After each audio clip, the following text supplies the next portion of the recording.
Il n'est pas royaliste, Thiers. Je l'ai déjà dit en souriant, il est thiériste. C'est-à-dire il est maintenant président de la République, une République temporaire, bien entendu, mais il veut rester. Et d'autre part, il a une idée derrière la tête, une idée stratégique, qui est très intéressante et qu'il faut que je vous explique. Là, voilà cette idée stratégique. Il dit, voyons, les royalistes sont là parce qu'ils veulent empêcher de passer la subversion. Mais est-ce que la monarchie est un système vraiment aussi solide que ça, qu'on se l'imagine, pour se protéger contre le socialisme? Car le socialisme, c'est la grande terreur du 19e siècle. Il explique à un certain nombre de gens, vous savez, c'est pas sûr, enfin, que le régime monarchiste soit le meilleur régime pour empêcher de passer les rouges, enfin la canaille, encore, comme on disait. Pourquoi? Parce que, voyons, réfléchissez, dans un gouvernement monarchique, c'est la volonté d'un seul qui commande. La volonté du roi, du moins en principe. Hein. Alors la volonté d'un seul, c'est faible, hein, c'est vulnérable. Les gens peuvent se soulever au nom de la liberté. Tandis que réfléchissez bien à ce que c'est que la République en principe. Et auparavant, réfléchissez aussi, disait Thiers, à ce que c'est que l'autorité.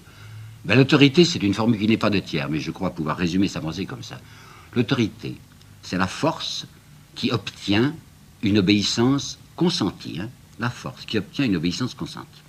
Alors comme le mythe royal est en train de se défaire en France, on l'a vu à plusieurs reprises, il faut substituer à ce mythe royal un autre mythe qui sera le mythe du suffrage universel, c'est-à-dire le mythe de la volonté nationale. Et cette fois, ça sera extrêmement puissant comme rempart. C'est la volonté nationale elle-même qui décide qu'il faut faire une république, par exemple, conservatrice. Alors quiconque se soulèverait contre un gouvernement républicain se soulève contre la liberté, puisque c'est la liberté qui s'est exprimée et qui règne à l'aide du suffrage universel. Alors vous voyez quel attentat monstrueux. On peut mobiliser toutes les forces nationales contre ceux qui prétendaient lutter contre un gouvernement dit démocratique.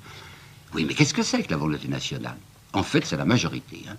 La majorité du suffrage universel, c'est-à-dire la moitié plus 1. Ben, c'est très facile d'obtenir la majorité au suffrage universel quand on sait s'y prendre.